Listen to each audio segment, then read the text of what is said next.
और ब्रेक के बाद एक बार फिर स्वागत है आपका। और बड़ी खबर के साथ शुरुआत करेंगे। एक्सिस माई इंडिया का एग्जिट पोल भी सामने आया। मध्य प्रदेश में बीजेपी को 29 की 29 सीटें मिलने का अनुमान जताया है। कांग्रेस को 0 सीट मिलने का अनुमान जताया गया। 0 से 1 सीट कांग्रेस के पाले में आ सकती है। सी वोटर का एग्जिट पोल भी सामने आया है और मध्य प्रदेश में 26 से 28 सीट भारतीय जनता पार्टी को मिलने का अनुमान इसमें जताया गया है। वहीं 1 से 3 सीट कांग्रेस पार्टी को मिल सकती है। तो ये अलग अलग एग्जिट पोल्स के क्या अनुमान है वो लगातार हम आपको बता रहे हैं। मध्य प्रदेश को लेकर 29 की 29 सीटें जीतने का अनुमान भारतीय जनता पार्टी के लिए जताया गया है। वहीं छत्तीसगढ़ के लिए एक्सिस माई इंडिया का एग्जिट पोल क्या कह रहा है वो बता देते हैं आपको। भारतीय जनता पार्टी को 10 से 11 सीटें मिलने का अनुमान है। 0 से 1 सीट कांग्रेस पार्टी के पाले में आ सकती है।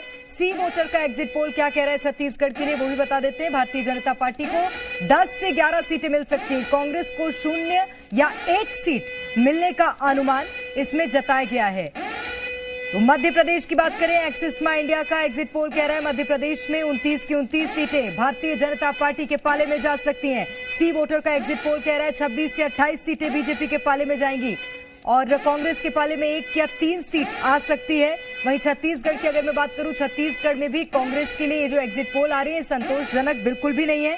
हमारे साथ हमारे खास मेहमान लगातार बने हुए हैं। बाबूलाल शर्मा जी हैं, वरिष्ठ पत्रकार हमारे साथ बने हुए हैं। इसी के साथ मिलन भार्गव जी हमारे साथ भारतीय जनता पार्टी से हैं। अजय जी ने हमें ज्वाइन किया है और राजीव चक्रवर्ती जी, रोशनी यादव जी हमारे साथ। सबसे पहले मिलन भार्गव जी आप ही की ओर रुख करूंगी। आप उस वक्त कुछ कह रहे थे, माफी चाहूंगी, सभी मेहमानों से रिएक्शन लेना था, मैं आ नहीं पाई आपके पास। अपनी वो बात पूरी कीजिएगा। इसी के साथ एक और बात बताइएगा, ऐसी कौन सी टेक्निक और मीटर है आपके पास कि आप कह रहे थे आप एकदम एक्यूरेट एग्जिट पोल नाप सकते हैं 400 यानी कि 400 उससे कम नहीं? देखिए प्रेरणा जी, भारतीय जनता पार्टी की ताकत ही उसका कार्यकर्ता है। जिस प्रकार की हमारे यहाँ बूथ अध्यक्ष और पेज प्रभारी की है, जो सतत संपर्क जनता के बीच के साथ साथ हमारे शीर्ष नेतृत्व के साथ रखती है, जो हमें समय समय पर आंकड़ा भी देती है। तो ये हमारी जो ताकत है ये स्थायी रूप से है, जिसके भरोसे भारतीय जनता पार्टी आज जिस विराट स्वरूप में वट वृक्ष की तरह दिख रही है और जिसमें फलदार जिस प्रकार के मीठे फल दिखाई दे रहा है आज आपको परिणाम स्वरूप, तो वो बताते हैं भारतीय जनता पार्टी लंबा इतिहास रचकर प्रचंड जीत की तरफ जा रही है। देखिए, मैं जिस सवाल को लेकर आपसे समय मांग रहा था, देखिए रोशनी जी जिस सवाल को लेकर महिला उत्पीड़न की बात कर रही थी, मुझे याद दिलाना पड़ेगा रोशनी जी को कि आपके ही जीतू पटवारी जी अध्यक्ष हैं, जिनके नेतृत्व में आप प्रवक्ता हैं। क्या कारण है कि जीतू पटवारी जी मध्य प्रदेश की दलित महिलाओं में चाशनी खोज रहे थे? अरे प्रतिस्पर्धा में आप इतने आगे निकले कि दलित महिलाओं का अपमान खुलेआम कर रहे थे। आपके नेता अभी तक तो महिलाओं को बच्चा पैदा करने की मशीन मानते थे, टंचमाल और आइटम करते थे। आपकी प्रतिस्पर्धा में इस प्रकार की प्रतिस्पर्धा हो रही है, महिलाओं का अपमान किया जा रहा है और आप उसको अनदेखा कर रही है। अरे राधिका खेड़ा आपकी राष्ट्रीय प्रवक्ता थी, उन्होंने किस प्रकार की रुदाली करके आंसू बहा दिया, आज आपको उनके आंसू नहीं दिख रहे। ठीक है, थोड़ा दिन और रुक जाइए, अभी आपको 6 महीना ही हुआ है कांग्रेस में गए आप हमारे परिवार की अभिन्न सदस्य थी। कुछ नाराजगी, कुछ कारण गलत दिशा में जा रहे हैं आप। एग्जिट पोल पर बात कर लें और मेरी दिशा को दिशा देने का आप प्रयास चलिए, आप आंसू पोंछने का काम भी कर देते हैं, लेकिन सबसे बड़ी बात यह है कि रोशनी जी, भले मुद्दा ये हो सकता है कि मध्य प्रदेश में मुद्दा बन गया हो सकता है रोशनी जी मध्य प्रदेश में मुद्दा बन गया हो, लेकिन एग्जिट पोल पर अगर बात करें तो आपको 0 से 1 यानी कि अगर दिग्विजय सिंह के चुनाव लड़ने की भी बात कर लें तो क्या उनको भी नुकसान होता दिख रहा है? और छिंदवाड़ा में भी आप नुकसान झेलते दिख रहे हैं क्या? क्योंकि जो एग्जिट पोल अभी तक का आया है उसमें बीजेपी को क्लीन स्वीप दिखाया जा रहा है।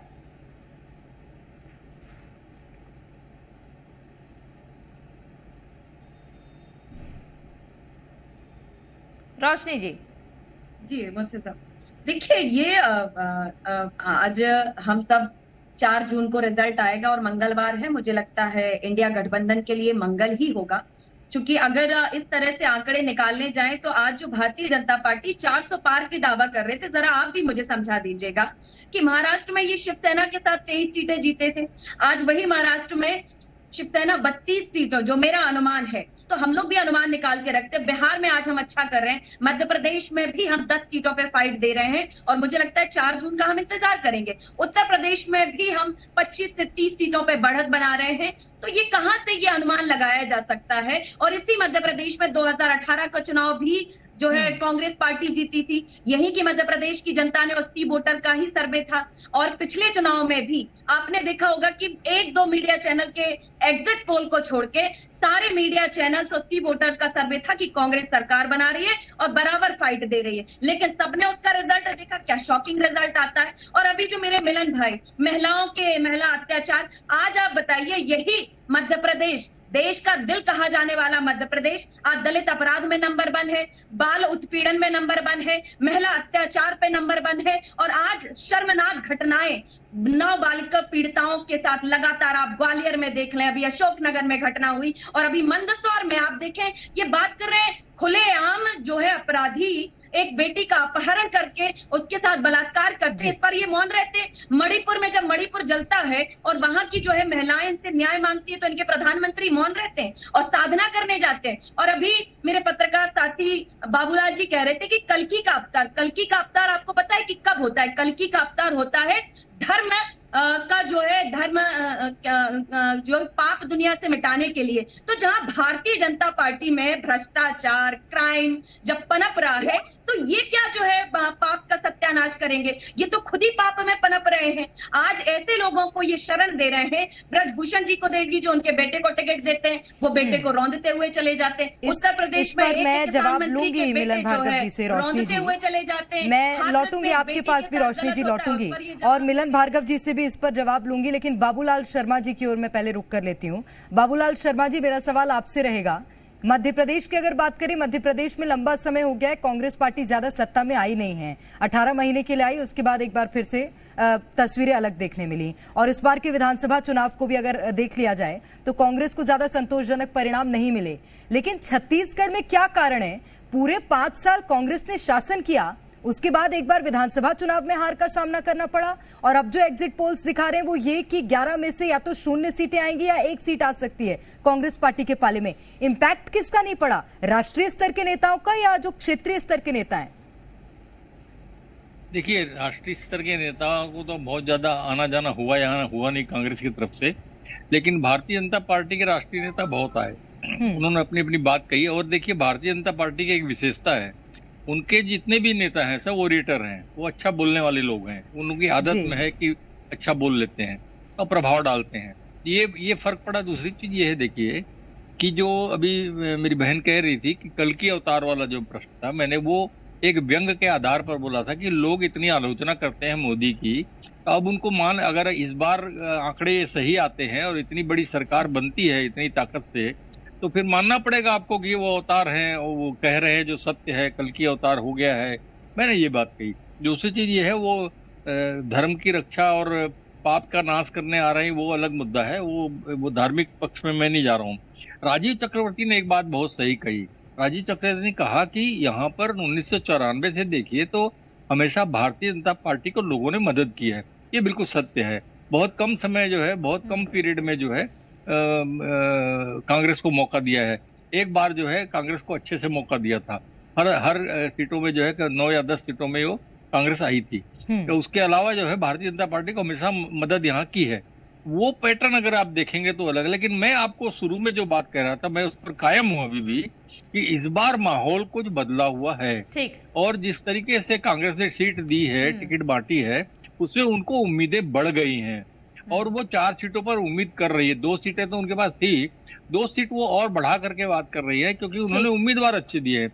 अब अगर मान लीजिए राजनांदगांव से भूपेश बघेल हार जाते हैं तो ये मान लेना पड़ेगा कि उनके हार के पीछे फिर कांग्रेस यहाँ से समाप्त बहुत रद्दी स्थिति में पहुंच गई है और उसकी आलोचनाएं होना शुरू हो जाएंगी। ये अगर 11 की 11 ले जा रहे हैं, ऐसा मुझे अंदाज नहीं लगता। और ये भी मान लेना होगा बाबूलाल शर्मा जी कि संतोष पांडे ने पूरे 5 साल विपक्ष में रहते हुए हिंदुत्व का झंडा उठाया और बस्तर पे धर्मांतरण का मुद्दा उठाया। और ये मैं एक उदाहरण दे रही हूँ संतोष पांडे का। सवाल राजीव जी इसे जोड़ते हुए आपसे करना चाहूंगी कि अगर आपको इतनी बढ़त दिख रही है और जिस तरीके के मुद्दे उठे हैं इस बार पूरे चुनाव भर में, चाहे विपक्ष से हो चाहे सत्ता पक्ष से हो, हिंदू मुसलमान, धर्म, अमित शाह कहते हैं कि आपको जो राम भक्तों पर गोली मारते हैं उनको आपको जिताना है, या राम सेवकों मंदिर बनाने जिताना है, ये सारे मुद्दे उठे हैं। तो ये माना जाए कि धार्मिक ध्रुवीकरण से थोड़ा धार्मिक जनमत संग्रह वाले नतीजे तो नहीं हो जा रहे हैं? देखिए, भारत की अगर आप रचना देखेंगे तो इंसान सुबह उठकर पहले भगवान की प्रार्थना करता है, मंदिर जाता है, तो वो तो रचा बसा है, उसको राजनीति से अलग नहीं कर सकते हैं। और राजनीति में रहकर अगर राज्य की नीति है कि हम धर्म की रक्षा करेंगे, धर्मस्य रचयते धर्मेण रक्षणयत, हम करेंगे। और उसके बाद अगर आप कहते हैं कि जनमानस में जो अगर देखेंगे, भारतमाला एक्सप्रेस दिख रहा है, लोगों को दिख रहा है कि महंगाई अगर बढ़ती बाढ़ आने की वजह से, लेकिन फिर आयात होता, प्याज मंगाए जाते हैं दूसरे देशों से, तो महंगाई को लगाम देने की कोशिश की जाती है। आज सेना का अगर ध्रुव हेलीकॉप्टर दूसरे देशों में जा रहा है, बिक रहा है, तो कहीं ना कहीं उद्योगों का सृजन हो रहा है।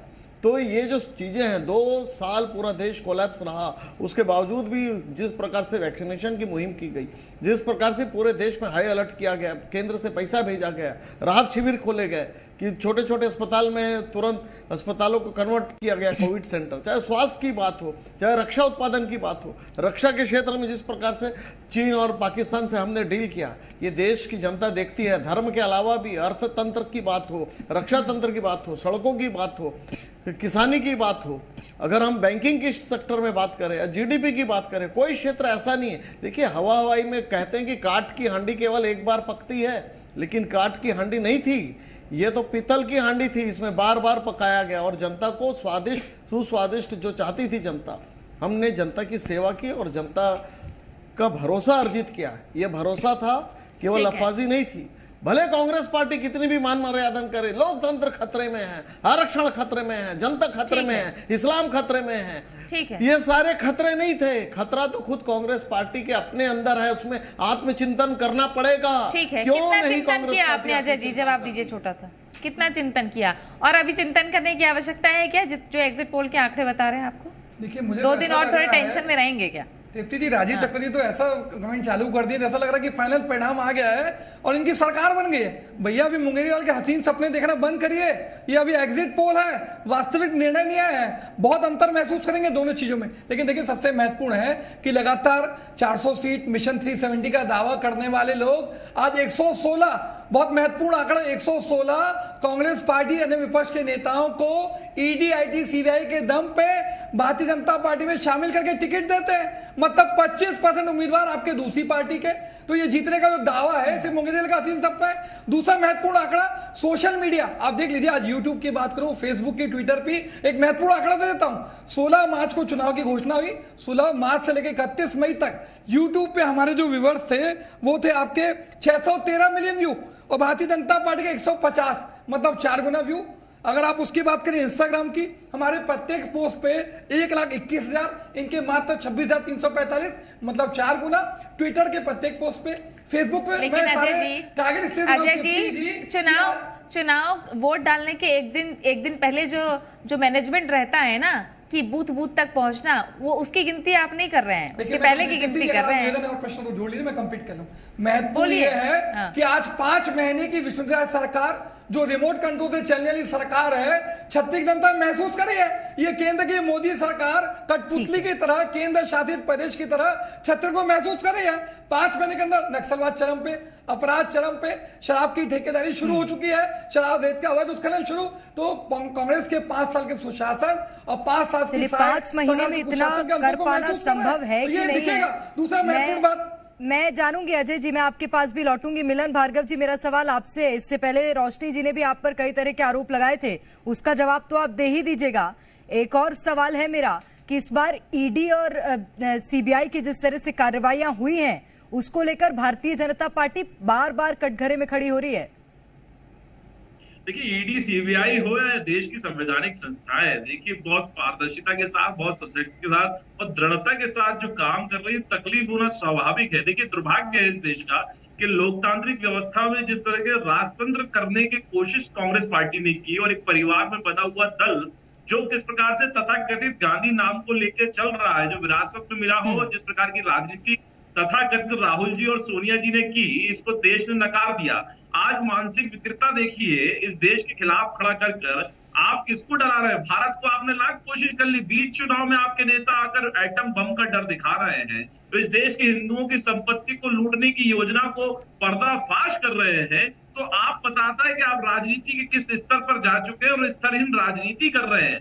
आज ये जनादेश बता रहा है जनता का कि विकसित राष्ट्र की तरफ नहीं, तो हम यही बढ़ तो रहे हैं। आरोप लगा रहे हैं कि भारतीय जनता पार्टी में जाते ही सारे अपराध माफ हो जाते हैं, लेकिन उससे पहले ही सामने वाला अपराधी नजर आता है। नाम सुना दीजिए इनको। प्रफुल्ल पटेल, अजीत पवार, चिंतामणि महाराज, नवीन जिंदल, एकनाथ शिंदे, हेमंत बिस्वा शर्मा, येदुरप्पा, हजारों लोगों की लिस्ट है। मिलिंद जी थोड़ा सा प्रकाश डाल दीजिए ताकि देश की जनता सुन ले किस प्रकार से संवैधानिक संस्थाओं का दुरुपयोग करते हैं आप लोग। इसीलिए 116 उम्मीदवार को ईडी सीबीआई के दम पे चुनाव लड़ाते हैं। ठीक है, चलिए अजय जी जवाब ये चरित्र आपका स्वीकार मैं आऊंगी, अजय जी आपके पास भी आऊंगी। राजीव चक्रवर्ती जी, एक बार मिलन भार्गव जी से उनका रिएक्शन सुन लेने दीजिए। लेना है ऐसे करेंगे मीडिया डिबेट में, और आज ये सबका छोड़ रहे हैं दिल्ली को मात देने वाले लोग। आप आत्मचिंतन करिए। एक बार दिनेश गुप्ता जी के पास ले चलते हैं। वरिष्ठ प्रधानमंत्री नरेंद्र मोदी के नेतृत्व में देश प्रगति करेगा, आगे बढ़ेगा। आप कोशिश बता रहा है, ये तो साफ समझ में आ रहा कि एक तरफा एनडीए, लेकिन बावजूद इसके आपको कहां मजबूती दिखती है कि विपक्ष कहीं खड़ा हो रहा है कि नहीं हो रहा है, दिख रहा है कि नहीं दिख रहा है?